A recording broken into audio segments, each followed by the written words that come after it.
আলাইকুম রহমতুল্লাহি ওবারাকাতু।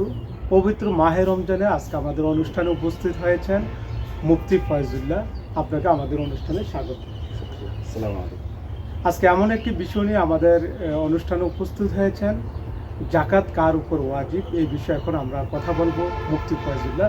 মুফতি ফয়জুল্লাহ, জানেন প্রতি রমজান আসলে আমাদের বাংলাদেশে জাকাতের যে একটা সময় নির্ধারণ প্রায়ই রমজানে করা হয়, যে জাকাত কার উপর ওয়াজিব এবং এই জাকাতের টাকা কে খাইতে পারবে, এই গুরুত্ব এবং কি তাৎপর্য ফজিলত। মাশাআল্লাহ, বারাকাল্লাহ। আলহামদুলিল্লাহ, নাহমাদুহু ওয়া নুসাল্লি আলা রাসূলিল কারীম, আম্মা বা'দ। খুব গুরুত্বপূর্ণ একটা টপিক নিয়ে আজকে আলোচনা। আমাকে আহ্বান জানানোর জন্য এই শুকরিয়া, ধন্যবাদ, জাযাকাল্লাহ। যাকাত এটা অত্যন্ত গুরুত্বপূর্ণ আল্লাহর প্রদত্ত এক বিধানের নাম। যাকাত এটা আল্লাহ প্রদত্ত কি বিধানের নাম। নিছক যাকাত কোনো ভিন্ন কিছু নয়, বা এটা সাধারণ কোনো দান বা অন্য কিছুর সাথে তুলনা করলে হবে না। যাকাতটা এটা আল্লাহ প্রদত্ত একটা ফরজ বিধান। কুরআনুল কারীমের মধ্যে আল্লাহ তাআলা প্রায় জায়গার ভিতরে ৮০ থেকে ৮২ জায়গার মধ্যে আল্লাহ তাআলা বলেছেন, আকিমুস সালাহ ওয়া আতুজ যাকাত, তোমরা নামাজ প্রতিষ্ঠা করো, যাকাত আদায় করো। যাকাতকে আল্লাহ তাআলা নামাজের সাথে কি দিয়েছেন উল্লেখ করেছেন, আলোচনা। যেখানেই নামাজের কথা বলেছেন সেখানেই যাকাতের বিষয়ে আলোচনা করেছেন। তাহলে নামাজের গুরুত্ব যেমন, যাকাতের গুরুত্ব তার চেয়ে কম নয়। আবার হাদিস শরীফের মধ্যে রাসূল বলেছেন যে ইসলামের স্তম্ভ ৫টা। ক্বালা রাসূলুল্লাহ সাল্লাল্লাহু আলাইহি ওয়াসাল্লাম, আল্লাহ রাসূল, বুখারী মুসলিমের হাদিস, বুনিয়াল ইসলামু আলা খামসিন শাহাদাতু আল্লা ইলাহা ইল্লাল্লাহ ওয়া আন্না মুহাম্মাদুর রাসূলুল্লাহ ওয়া ইকামিস সালাহ ওয়া ইতাইজ যাকাত। যে ইসলামের স্তম্ভ ৫টা, তার ভিতরে একটা হলো যাকাত দেওয়া। তাহলে যাকাতের গুরুত্ব কি পরিমাণ। যাকাত ফরজ, যাকাত ফরজ। তো যাকাত দেওয়া যেমন সওয়াবের কাজ, যাকাত না দেওয়া গুনাহের কাজ। যাকাত দেওয়া এটা আল্লাহর হুকুম মানা, আল্লাহর হুকুম আদায় করা। যাকাত না দিলে কোরআনুল কারীমের মধ্যে কঠিন ধমকি আসছে। তো বলবো একটা কঠিন কথা আসছে। আয়াত সূরা, সম্ভবত সূরা তাওবার মধ্যে আল্লাহ তাআলা বলেছেন, আল্লাযীনা ইয়াকনিজুনা আয-যাহাবা ওয়াল ফিদ্দাতা ওয়া লা ইউনফিকুনাহা ফি সাবিলিল্লাহ ফাবাশশিরহুম বিআযাবিন আলীম। যারা স্বর্ণ রূপা, মানে যারা সম্পদশালী, সম্পদ এগুলোকে গচ্ছিভূত করে কিন্তু তারা যাকাত আদায় করে না, আল্লাহ তাআলা বলেন ফাবাশশিরহুম বিআযাবিন আলীম, তাদেরকে কঠিন শাস্তির সুসংবাদ দেন। কঠিন শাস্তির কি দেন, মানে যাকাতের পরিমাণটা কখন আসলে তার উপর ওয়াজিব, এই বিষয়টা যদি একটু বলছো। ইয়াউমা ইউহমা আলাইহা ফি নারি জাহান্নাম ফাতুকুয়া বিহা জিবাহুহুম ওয়া জুনুবুহুম হাদা মা কানাসতুম লিআনফুসিকুম ফাদুকু মা কুনতুম তাকনিজুন। যারা এই যাকাত আদায় করবে না, কিয়ামতের দিন এগুলো আল্লাহ তাআলা এই জাহান্নামের আগুনের মধ্যে জ্বালাইয়া এগুলো তার চেহারা, পার্শ্বদেশে, পিঠে দাগ দিবে। যাকাতটাকে এক হাদিসের মধ্যে আসছে, রাসূল বলেন, মান আতাহুল্লাহু মালান ফালাম ইউআদ্দি যাকাতাহু মুসিলা লাহু ইয়াউমাল কিয়ামাতি শুজাআন আকরা লাহু যাবিবাতানি ইতাওয়াকুহু ইয়াউমাল কিয়ামাতি বিরিহিজিমাতাইহি সুম্মা ইয়াকুলু আলা মাল আনা মালুকা ওয়া আনা কানজু। কঠিন হাদিস। আল্লাহ রাসূল বলেন যে যাকে আল্লাহ তাআলা সম্পদ দিল, সম্পদশালী করলো, আল্লাহর হুকুমে সে সম্পদশালী হইল, আল্লাহর দেওয়া সম্পদ সে মালিক হইল, তো আল্লাহর দেওয়া সম্পদ পাওয়ার পরে সে যদি যাকাত আদায় না করে, আল্লাহ রাসূল বলেন কিয়ামতের দিন তার এই সম্পদগুলোকে সাপের একটা, বিষাক্ত সাপের একটা রূপ দেওয়া হবে। এমনকি হাদিসের মধ্যে দেওয়া আসছে যে সাপের চোখের উপরে কালো কালো ডোরা ডোরা দাগ থাকবে। তো এমন সাপের রূপ দেওয়া হবে, ওই সাপ তাকে দংশন করবে। কত কঠিন কথা। যাকাত না দিলে কি পরিমাণ শাস্তি। তাহলে যাকাতের গুরুত্ব অপরিসীম। যাকাত দেওয়া সওয়াবের কাজ অবশ্যই, যাকাত না দেওয়া আরো কঠিন শাস্তির কথা আল্লাহ তাআলা কোরআনে বলেছেন, হাদিসে বলেছেন। এগুলো যাকাতের যে অংশটা আসবে, এই অংশটা কোন খাতে খরচ করা যাবে শরীয়তের হুকুম। মাঝখানে আপনি আর একটা প্রশ্ন প্রথম করেছিলেন যে যাকাত কারা দিবে, কারা দিবে যাকাত। যাকাত আল্লাহ তাআলা, যারা সম্পদশালী তারা যাকাত দিবে। যাদের কাছে 7.5 ভরি স্বর্ণ অথবা 52.5 ভরি রূপা বা তার মূল্য তার সমপরিমাণ মূল্য যার কাছে থাকবে, আর এর ভিতরে বছরান্তে 1 বছর পূর্ণ হবে, তার উপরে যাকাত ফরজ। তার উপরে কি, আর যাকাতটা দিবে আরবি বছর হিসাব করে, চন্দ্র বৎসর হিসাব করে, সৌর বৎসর হিসাবে না। তো তার উপরে যাকাত ফরজ। যাকাত 5 ধরনের সম্পদের উপর যাকাত আসে: স্বর্ণ, রূপা, ক্যাশ টাকা, ব্যবসায়িক পণ্য, গবাদি পশু। গবাদি পশু। আমাদের দেশে গবাদি পশুর জাকাতটা সাধারণত আসে না, ওই পরিমাণ গবাদি পশু নাই, আবার তার শর্ত শরায়ত আছে। বাকি 4টার উপর জাকাত আছে: স্বর্ণ, রূপা, ক্যাশ টাকা, এটা হলো কি ব্যবসায়িক পণ্য। স্বর্ণের নেশাব হলো 7.5 ভরি। সময়টা যদি বলি যে কত সময় হইলে তারপর এই 1 বছর, পূর্ণ 1 বছর হতে হবে। স্বর্ণের পরিমাণটা হলো যার কাছে 7.5 ভরি স্বর্ণ আছে, 1 বছর হতে হবে। আবার রূপা 1 ভরি থাকে না, শুধু 1 ভরি থাকলে তার উপর জাকাত আসবে না। যদি স্বর্ণই থাকে তাহলে 7.5 ভরি হতে হবে। রূপা থাকলে 7.5 ভরি, 52 ভরি। 1 ভরির আর মূল্য কারো কাছে তো বর্তমান হচ্ছে কারো কাছে তো আর এত একসাথে এত স্বর্ণ থাকে না। হয়তো কারো কাছে কিছু স্বর্ণ, কিছু রূপা, কিছু ক্যাশ টাকা এগুলো থাকে।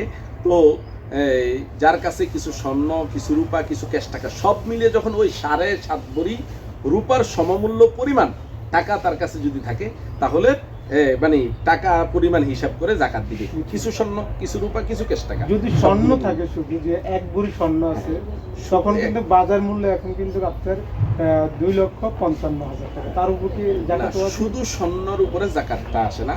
শুধু স্বর্ণ 1 ভরি থাকলে জাকাত আসবে না। স্বর্ণ আমাদের সমাজে এটাও একটা 1 ভরি স্বর্ণ, তার কাছে কিছু টাকাও আছে। তাহলে আপনি ওই টাকা আর স্বর্ণ একসাথে মিলাইলে কি হয়ে যাবে? আপনার উপরে রূপার নেশাব 52.5 ভরি রূপার মূল্য ধরে আপনার উপরে জাকাত কি হয়ে যায়?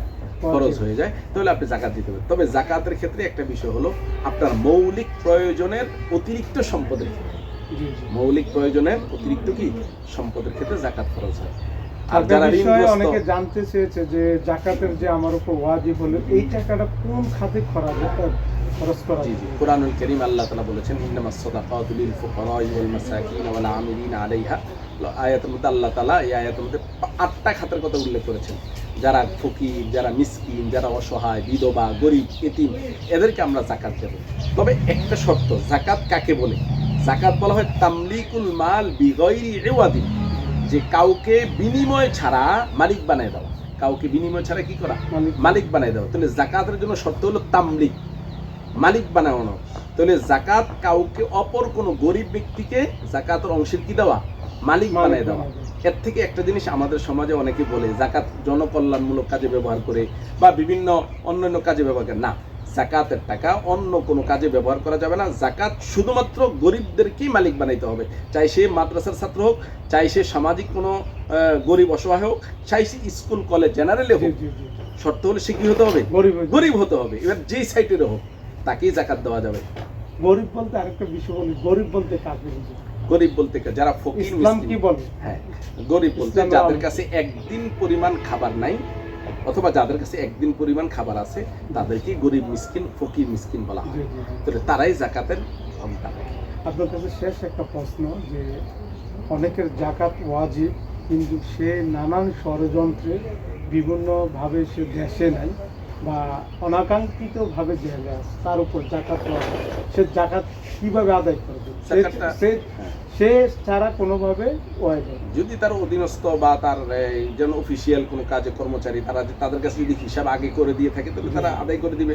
আর নচেত উনি যখন ওনার ওই ইয়ার থেকে, জেল থেকে হোক অথবা বিভিন্ন পেরেশানির মধ্যে থাকে বা বিভিন্ন ব্যস্ত থাকে, বের হয়ে হলেও ওখান থেকে বের যখন হবে, তখনই সেই হিসাব করে জাকাতটা কি করে আদায় করে দিবে। মুফতি সানাউল্লাহ ফয়জুল্লাহ সাহেব, আপনার কাছে একটি প্রশ্ন হচ্ছে যে জাকাত কিন্তু বিভিন্ন ফান্ডে খরচ করা হচ্ছে, আপনি শুধু বললেন যে গরিবকে এটা হক, হ্যাঁ, তাদেরকে দিতে জাকাত। যেমন আমরা মাদ্রাসার জন্য কালেকশন করি, মাদ্রাসার বিল্ডিং এর কাজে জাকাতের টাকা ব্যবহার করা যাবে।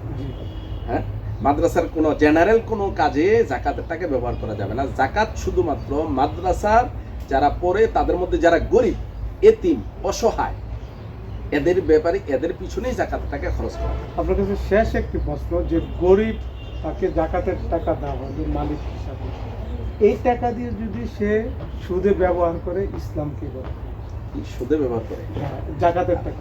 একটা বিষয় হলো, আপনি জাকাত, এটাতে ইবাদত। আপনার প্রথম কথা হলো জাকাত দেওয়ার দায়িত্ব আপনার। সে নিয়ে কি করবে এটা আপনার কাজ। আপনার কিন্তু জানা আছে সে এই টাকাটা খরচ করছে। হ্যাঁ, আমাকে একটু সুযোগ দেন, আপনার প্রশ্ন বুঝতে পারছি। প্রথম কথা হলো আপনি জাকাত দিবেন, যে হকদার, যে গরিব, আপনি তাকে গরিব দেখে জাকাত দিবেন।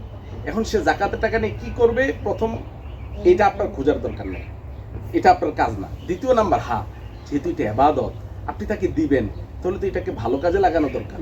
সে যদি অন্যায় কাজে, এই জন্যই তো আপনার দায়িত্ব হলো খুঁজে খুঁজে যারা আসল উপযুক্ত, জি যারা ভালো, যারা এই টাকাটা নেওয়ার পরে তার প্রয়োজনে ব্যবহার করবে, তার চাহিদা পূরণ করবে, তার অসুস্থ চিকিৎসা বাবদ, তার প্রয়োজন মাদ্রাসার ছাত্র হলে কিতাব কিনা, পড়াশোনা করা, হ্যাঁ জেনারেল হলে তার যেই সেক্টরে গরিব, যেই মানে গরিব, তাকে ওইভাবে যাচাই বাছাই করে জাকাতটা দেওয়া উচিত। কারণ জাকাতটাকে সে যদি সুদে বা অন্য হারাম কাজে, বর্তমান তো নেশা, এই যে বিভিন্ন মাদকের সাথে অনেক আমাদের মানুষ জড়িত, এগুলোর সাথে না লাগাইতে পারে, এই জন্য এগুলো সচেতন থাকা উচিত। কিন্তু সে যদি আপনি জাকাত দেওয়ার পরে সে যদি টাকাটাকে অবৈধ কাজে, হারাম কাজে ব্যবহারও করে, তারপরেও কিন্তু আপনার জাকাতটা আদায় হয়ে যাবে, জি যেহেতু আপনি তাকে মালিক বানাই দিয়েছেন। সে মালিক হওয়ার পরে সেটা যা করে, কিন্তু এখন সে যদি গুনাহ করে বা হারাম কাজে লাগে, এটা তার দায়ভার তার। কিন্তু আপনার একটু হলো দায়িত্ব, সেটা হলো আপনি যাচাই বাছাই করে দেওয়া। এটা আপনার সতর্ক থাকা উচিত। প্রিয় দর্শক, এতক্ষণ পর্যন্ত আমরা মুফতি ফয়জুল্লাহ সাহেব থেকে কোরআন হাদিসের আলোতে আমরা কার উপর জাকাত দেওয়া ওয়াজিব, কিভাবে দিবে সেই বিষয়ে আমরা অবশ্যই কোরআন হাদিস থেকে জানতে পারলাম। অবশ্যই ওনার আলোচনার উপর আমরা সকলে আমল করব। দেশ এবং বিদেশ থেকে যারা এই আলোচনাটি শুনবেন, দেখবেন, অবশ্যই আপনারা লাইক, কমেন্ট, শেয়ার করে আমাদের অনুষ্ঠানের সাথে থাকবেন। আজকের অনুষ্ঠানের অতিথি ছিলেন মুফতি ফয়জুল্লাহ। আপনাকে আমাদের অনুষ্ঠানের পক্ষ থেকে স্বাগতম। আজকের অনুষ্ঠানের উপস্থাপনা ছিলাম আমি সাংবাদিক শাহ ফয়সাল কারীম।